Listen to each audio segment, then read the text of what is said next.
बिस्मिल्लाहिर्रहमानिर्रहीम सल्लल्लाहु ताला अला मुहम्मद सल्लल्लाहु अलैहि वसल्लम। रियाज़ुस सालिहीन के अंदर हमने एक बाब पढ़ लिया जो कि हया के हवाले से था। अब आगे दूसरा बाब जो है मुसन्निफ़ अलैहि ज़िक्र फरमा रहे हैं, बाबु हिफ़्ज़ सिर्री, यानी राज की हिफाजत करने का बयान। तो यहाँ पर जो है ये राज की हिफाजत के मुताल्लिक़ ही अहादीस ज़िक्र फरमाएंगे। और सबसे पहले यह हदीस एक जो है अल्लाह तबारक व तआला का कौल ज़िक्र फरमाते हैं। कह रहे हैं क़ाल अल्लाह ताला, अल्लाह तबारक व तआला ने इरशाद फरमाया। ताला जो है ये फ़ेल माज़ी है और ये जो है अल्लाह इसमें जलालत की सिफ़त बना करता है। ताला फ़ेल माज़ी है, बाब तफ़ाउल से आता है ये। और ये शश अक़साम के अंदर सुलासी मज़ीद फ़ी होता है और हफ़्त अक़साम के अंदर ये नाक़िस होता है, नाक़िस वावी। तो बयान फरमा रहे हैं क़ाल अल्लाह ताला, अल्लाह तबारक व तआला ने इरशाद फरमाया व औफ़ू बिल अहदी, और वादों को पूरा करो। इन्नल अहद काना मसऊला, बेशक वादों के बारे में सवाल किया जाएगा। यानी क़यामत में जब जो वादे हमने दुनिया में किए हैं उनके बारे में सवाल होगा। अब यहाँ पर ये आयत क्यों ज़िक्र फरमाई? आयत इसलिए ज़िक्र फरमाई है कि जब बंदा, यहाँ पर ये बाब जो ज़िक्र फरमा रहे हैं तो राज की हिफाजत का बाब ज़िक्र फरमा रहे हैं, लेकिन जब बंदा किसी से राज की कोई बात सुनता है या कोई बंदा किसी को राज की बात बताता है तो उससे वादा ले लेता है कि भाई ये राज की बात है, इसको आगे मत पहुँचाना, इसको आगे किसी को मत बताना। तो जो है ये वादा ले लेता है। तो अब अल्लाह ताला ने इरशाद फरमाया कि अब तुमने उनसे वादा कर लिया है तो इन वादों को पूरा करो, और वादों के बारे में जो है सवाल किया जाएगा। इसी ने किसी का राज जो है वो हमें नहीं फैलाना चाहिए। आगे हदीस ज़िक्र फरमा रहे हैं। हदीस देख लें, इस किताब के अंदर ये जो ये हाईलाइट लिखा हुआ है, नीला नीला लिखा हुआ है, ये हदीस के अल्फाज हैं। और बाकी जो काला काला लिखा हुआ है, ये इनमें कुछ तो आयतें हैं, जैसे वफ़ू बिल अहदी इन्नल अहद काना मसऊला, ये ब्रैकेट के अंदर ये आयतें हैं। और बाकी इसके अलावा जो काला काला लिखा हुआ है, ये सब जो है ये सनद हुआ करती है। सनद किसे कहते हैं? सनद उसे कहते हैं कि जिसमें रावियों का जो है सिलसिला ज़िक्र किया जाता है या कुछ हालात वगैरह बताए जाते हैं, उसे सनद कहा जाता है। और बाकी जो अल्फाज हैं हुज़ूर अलैहिस्सलातु वस्सलाम के, उसको मतन कहते हैं। वअन अबी सईद अल-खुदरी रज़ियल्लाहु तआला अन्हु क़ाल, हज़रत अबू सईद खुदरी रज़ियल्लाहु तआला अन्हु से रिवायत है, क़ाला, उन्होंने फरमाया, क्या फरमाया उन्होंने कि क़ाला रसूलुल्लाह सल्लल्लाहु अलैहि वसल्लम, के अल्लाह के रसूल सल्लल्लाहु अलैहि वसल्लम ने इरशाद फरमाया, इन्न मिन अशर्रिन नासि इंदल्लाहि मंज़िलतन यौमल क़ियामह, इन्ना मिन अशर्रिन नास, बेशक लोगों में सबसे ज़्यादा बुरा, इंदल्लाहि, अल्लाह के नज़दीक, मंज़िलतन, मर्तबे के एतबार से, यौमल क़ियामत, क़यामत के दिन, अर्रजुलु, वो शख्स होगा, युफ़ज़ी इलल मरअती, जो अपनी औरत के पास जाए। जाने से मुराद मतलब राज़ो नियाज़ की बातें करने के लिए जाए या हम बिस्तरी वगैरह करने जाए। व तुफ़दी इलैही, और उसकी बीवी उसके पास आए। सुम्मा यनशुरु सिर्रहा, फिर वो अपनी बीवी के राज को खोल दे। एक बार तर्जुमा देख लें। बेशक क़यामत के दिन मर्तबे के एतबार से अल्लाह के नज़दीक सबसे बुरा वो बंदा होगा कि जो अपनी बीवी के पास जाए या उसकी बीवी उसके पास आए और फिर उसके बाद में जो है वो उसका राज लोगों के सामने खोल दे, अपने दोस्तों में ज़ाहिर कर दे। आपने देखा होगा बहुत से दोस्त वगैरह जो हैं अपने शादी वगैरह के मामलात लोगों में ज़िक्र करते हैं, बताते हैं।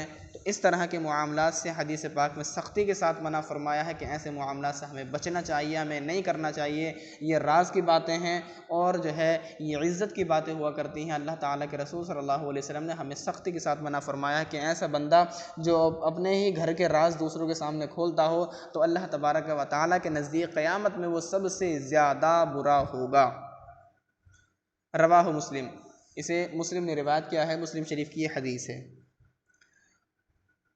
वअन अब्दुल्लाह इब्न उमर रज़ियल्लाहु अन्हुमा, और हज़रत अब्दुल्ला इब्न उमर रज़ियल्लाहु अन्हुमा से रिवायत है, उनसे मरवी है। क्या रिवायत है?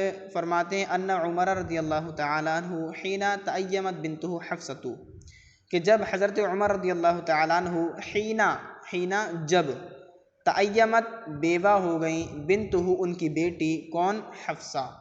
जब हज़रत उमर रज़ियल्लाहु तआला अन्हु की बेटी हफ्सा बेवा हो गई, क़ाला, तो फरमाते हैं कि लक़ीतु, ये हज़रत अब्दुल्ला इब्न उमर फरमाते हैं, कहते हैं कि लक़ीतु उस्मान बिन अफ़्फ़ान रज़ियल्लाहु अन्हु, कि मैं हज़रत उस्मान बिन अफ़्फ़ान रज़ियल्लाहु तआला अन्हु से मिला।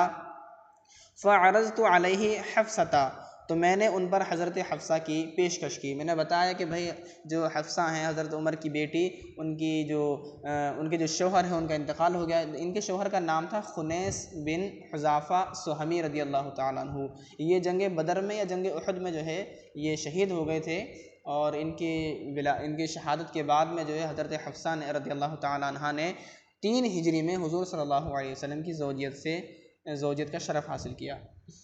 तो कह रहे हैं कि मैं हज़रत उस्मान से मिला और मैंने उन पर जो है हज़रत हफ्सा की पेशकश की। फ़कुल्तु, तो मैं उनसे ये कहा कि इंशिता अनकहतुका, कि अगर आप चाहें तो मैं आपका निकाह पढ़ा दूँ हफ्सता बिनत उमर की बेटी हफ्सा से मैं आपका निकाह पढ़ा दूँगा अगर आप चाहेंगे तो। काला, तो हज़रत उस्मान ने कहा सअंज़ुरु फ़ी अमरी, कि मैं इस मामले में गौर करूँगा, फिर आपको बताऊँगा।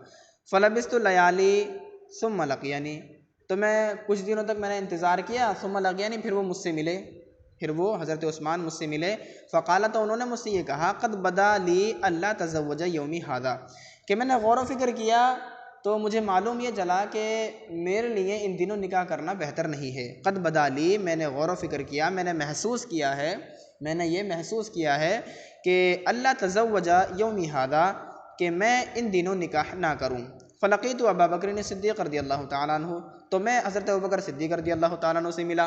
फ़क़ुल्तु, तो मैंने उनसे ये कहा कि इंशिता अनकहतुका हफ्सता बिनत उमर, कि अगर आप चाहें तो मैं हज़रत उमर की बेटी हफ्सा से आपका निकाह करा दूँगा अगर आप चाहें तो। फ़समत अबू बकर रज़ियल्लाहु ताला अन्हु, तो हज़रत अबू बकर सिद्दीक़ रज़ियल्लाहु ताला अन्हु खामोश हो गए। फ़लम यरजि इलैया शैयन, और उन्होंने मुझे कोई जवाब ना दिया। फ़लम यरजि इलैया शैयन, उन्होंने मुझे कोई जवाब ना दिया। हज़रत अबू बकर सिद्दीक़ रज़ियल्लाहु अन्हु खामोश हो गए ना, उन्होंने कोई जवाब नहीं दिया। फ़कुन्तु अलैहि औजद मिन्नी अला उस्मान, तो जब वो खामोश हो गए तो मुझे इनकी खामोशी पर कितना गुस्सा आया, कितना दुख हुआ मुझे। तो बयान फरमा रहे हैं कि मैं उन पर हज़रत उस्मान से ज़्यादा गुस्सा हुआ, या ये भी कर सकते हैं कि मैं जो है उनकी खामोशी से हज़रत उस्मान से भी ज़्यादा जो है दुखी हो गया। यानी जब हज़रत उस्मान रज़ियल्लाहु अन्हु ने मुझसे मना किया था उस वक़्त मुझे इतना गुस्सा नहीं आया था, उस वक़्त मुझे जो है इतना दुख नहीं हुआ था जितना दुख मुझे इनकी खामोशी पर हुआ था, क्योंकि इन्होंने तो मुझे कोई जवाब ही नहीं दिया। उन्होंने तो जवाब दे भी दिया था, इन्होंने मुझे कोई जवाब ही नहीं दिया। फ़लबिस्तु लयाली, फिर जो है मैं कुछ दिनों तक ठहरा रहा, मैंने इंतज़ार किया, मैं रुका रहा। सुम्मा ख़तबहा नबी सल्लल्लाहु ताला अलैहि वसल्लम फ़अनकहतुहा इय्याहु, फिर हुज़ूर सल्लल्लाहु ताला अलैहि वसल्लम को हज़रत हफ्सा ने हज़रत हफ्सा रज़ियल्लाहु ताला अन्हु को निकाह का पैगाम दिया। सुम्मा ख़तबहा नबी सल्लल्लाहु अलैहि वसल्लम, फिर हुज़ूर सल्लल्लाहु अलैहि वसल्लम ने जो है पैगाम पहुँचाया, फ़अनकहतुहा इय्याहु, कि मैं जो है उनसे निकाह करना चाहता हूँ। ये हुज़ूर अलैहि सलाम ने हज़रत हफ्सा को पैगाम भिजवाया। फ़लक़ियनी अबू बकरिन, तो फिर जो है हज़रत अबू बकर रज़ियल्लाहु ताला अन्हु मुझसे मुलाक़ात की। फिर फ़क़ाला, तो उन्होंने ये कहा लअल्लका वजदता अलैया हीना अरज़ता अलैया हफ्सता फ़लम अर्जिअ इलैका शैअन। कह रहे हैं हज़रत अबू बकर रज़ियल्लाहु अन्हु मुझसे जब मिले तो उन्होंने ये कहा, फ़क़ाला, तो उन्होंने मुझसे ये कहा लअल्लका वजदता अलैया, कि आप मुझ पर गुस्सा हुए होंगे, हीना अरज़ता अलैया हफ्सता, कि जब आपने मुझ पर हफ्सा की पेशकश की थी, जब आपने मुझे हफ्सा के बारे में बताया था तो आप मुझ पर गुस्सा हुए होंगे। क्यों? फ़लम अर्जिअ इलैका शैअन, जब मैंने आपको कोई जवाब ना दिया। इसका तर्जुमा इस तरह करें कि हज़रत अबू बकर मुझसे मिले और कहा कि शायद आप उस वक़्त मुझ पर गुस्सा हुए होंगे जब हज़रत हफ्सा की आपने मुझ पर पेशकश की और मैंने आपको कोई जवाब ना दिया। यहाँ पर क्वेश्चन मार्क भी लगा हुआ है, सवालिया निशान। फ़कुल्तु, तो हज़रत अब्दुल्ला फरमाते हैं कि मैंने जो है कहा, फ़कुल्तु, मैंने कहा नअम, जी हाँ, मुझे गुस्सा आया था। क्या कहा? जी हाँ, मुझे गुस्सा आया था। हज़रत अब्दुल्ला फरमा रहे हैं। फ़क़ाला, तो उन्होंने फरमाया फ़इन्नहु लम यमनअनी अन अर्जिअ इलैका फ़ीमा अरज़ता अलैया इल्ला अन्नी कुन्तु अलिमतु अन्न नबी सल्लल्लाहु अलैहि वसल्लम। जी आगे देखें, कह रहे हैं मुझे तुम्हारी पेशकश का जवाब देने में इसके सिवा कोई रुकावट ना थी कि मुझे इल्म था कि हुज़ूर सल्लल्लाहु अलैहि वसल्लम ने हफ्सा का ज़िक्र फरमाया है। वज़करहा कि हुज़ूर सल्लल्लाहु अलैहि वसल्लम ने हज़रत हफ्सा का ज़िक्र फरमाया है। फ़लम अकुन लिउफ़शिया सिर्र रसूलिल्लाहि सल्लल्लाहु अलैहि वसल्लम, और मैं हुज़ूर सल्लल्लाहु अलैहि वसल्लम के राज को फ़ाश नहीं कर सकता था। फ़लम अकुन, और मैं नहीं था, लिउफ़शिया के मैं राज को फ़ाश कर, लिउफ़शिया के मैं खोलूँ, सिर्र रसूलिल्लाहि सल्लल्लाहु अलैहि वसल्लम, अल्लाह के रसूल सल्लल्लाहु अलैहि वसल्लम के राज को। वलौ तरकहा नबी सल्लल्लाहु अलैहि वसल्लम लक़बिलतुहा, और अगर हुज़ूर सल्लल्लाहु अलैहि वसल्लम हफ्सा से निकाह ना करते, वलौ तरकहा, और अगर छोड़ देते नबी सल्लल्लाहु अलैहि वसल्लम, अल्लाह के रसूल सल्लल्लाहु अलैहि वसल्लम हज़रत हफ्सा को, तरकहा यहाँ पे जो हा ज़मीर है इससे मुराद हज़रत हफ्सा हैं। हज़रत अबू बकर सिद्दीक़ फरमाते हैं कि अगर हज़रत हफ्सा को हुज़ूर सल्लल्लाहु अलैहि वसल्लम मना कर देते, निकाह ना फरमाते उनसे, तो कह रहे हैं कि लक़बिलतुहा, तो मैं उनसे ज़रूर निकाह कर लेता, मैं उन्हें ज़रूर कबूल कर लेता। कौन कह रहा है? ये हज़रत हफ्सा रज़ियल्लाहु अन्हु, वो ये हज़रत अबू बकर सिद्दीक़ रज़ियल्लाहु अन्हु कह रहे हैं। तो इस वाक़े से हमें क्या सबक मिला? ये पूरा एक वाक़या इन्होंने बयान फरमाया है। इसका ख़ुलासा ये है कि हज़रत अब्दुल्ला इब्ने उमर रज़ियल्लाहु तआला अन्हु जो हैं, जब हज़रत उमर रज़ियल्लाहु अन्हु की बेटी हज़रत हफ्सा रज़ियल्लाहु तआला अन्हु के शौहर का विसाल हो गया, जब ये बेवा हो गई, तो जो है ये सबसे पहले तो गए हज़रत उस्मान रज़ियल्लाहु अन्हु के पास कि भाई जो है हज़रत हफ्सा जो है इनके शौहर का इंतकाल हो गया है। यानी बहन भाई थे इनके, ये हफ्सा रज़ियल्लाहु अन्हु के हज़रत अब्दुल्ला इब्न उमर भाई थे। तो इन्होंने हज़रत उस्मान से कहा कि भाई आप जो है उनसे निकाह कर लें, अगर आप चाहें तो मैं आपका निकाह करा दूंगा उनसे। लेकिन जो है उन्होंने मना कर दिया। उन्होंने पहले तो ये कहा कि मैं जो है गौर व फिक्र करूँगा, उसके बाद मैं आपको जो है कुछ जवाब दूंगा। कुछ फिर काफ़ी दिनों तक ये ठहरे रहे बेचारे, इन्होंने इंतज़ार किया हज़रत उस्मान के जवाब का। फिर जब हज़रत उस्मान रज़ियल्लाहु अन्हु आए, इनसे मिले, उन्होंने ये कह दिया कि भाई मैं ये इस बात को महसूस करता हूँ कि मेरे लिए जो है इन दिनों निकाह करना ये सही नहीं है। उसके बाद में ये हज़रत अबू बकर सिद्दीक़ रज़ियल्लाहु तआला अन्हु के पास गए। उनके पास जा कर के उनसे ये कहा कि मतलब मेरी बहन जो है उनके शौहर का विसाल हो गया है, वो बेवा हो गई, अगर आप चाहें तो उनसे निकाह कर लें। उन्होंने कोई जवाब नहीं दिया, उन्होंने ना हाँ करा ना करा। अब जो है ये फरमाते हैं कि मुझे जो है इन पर बहुत ज़्यादा गुस्सा आया।